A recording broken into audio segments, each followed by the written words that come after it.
محمود فرشچیان بتاتے ہیں کہ ان کے ہاتھ میں تکلیف تھی اور امریکہ کے نامی گرامی ڈاکٹر نے کہا کہ اگر آپریشن نہ کیا تو آہستہ آہستہ یہ ہاتھ کمزور ہوتا جائے گا اور کام کرنا چھوڑ دے گا۔ میں بہت تردد میں تھا۔ 2 دن نہیں گزرے تھے کہ آستانِ قدس رضوی کے متاولی آقائے تبسی کا فون آیا کہ ذریح مطہر کا ڈیزائن آپ نے تیار کرنا ہے۔ دل میں ایک نور کا سایہ جاری ہو گیا۔ میں خوش ہو گیا۔ یقین کریں کہ میں نے ذریح کے ڈیزائن کا کاغذ میز پر پھیلایا، قلم ہاتھ میں لیا تو خدا گواہ ہے معمولی سی تکلیف کا احساس بھی میرے ہاتھ میں نہیں تھا، حالانکہ میرے بازو میں شدید تکلیف تھی۔ میں نے ڈیزائن شروع کیا تو مجھے پتہ بھی نہ چلا میرے ہاتھ میں تکلیف بالکل نہیں تھی، حالانکہ میں فزیوتھراپی بھی کراتا رہا تھا لیکن کوئی فرق نہیں پڑا تھا۔ یہ ڈیزائن تیار کیا تو اللہ کی جانب سے میرے دائیں ہاتھ کو بغیر کسی آپریشن یا علاج کے شفا مل گئی۔ اب میرا ہاتھ جوانی سے زیادہ مضبوط ہے۔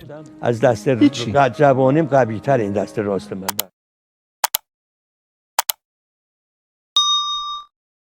اللہ نور السماوات والارض، اللہ آسمانوں اور زمین کا نور ہے۔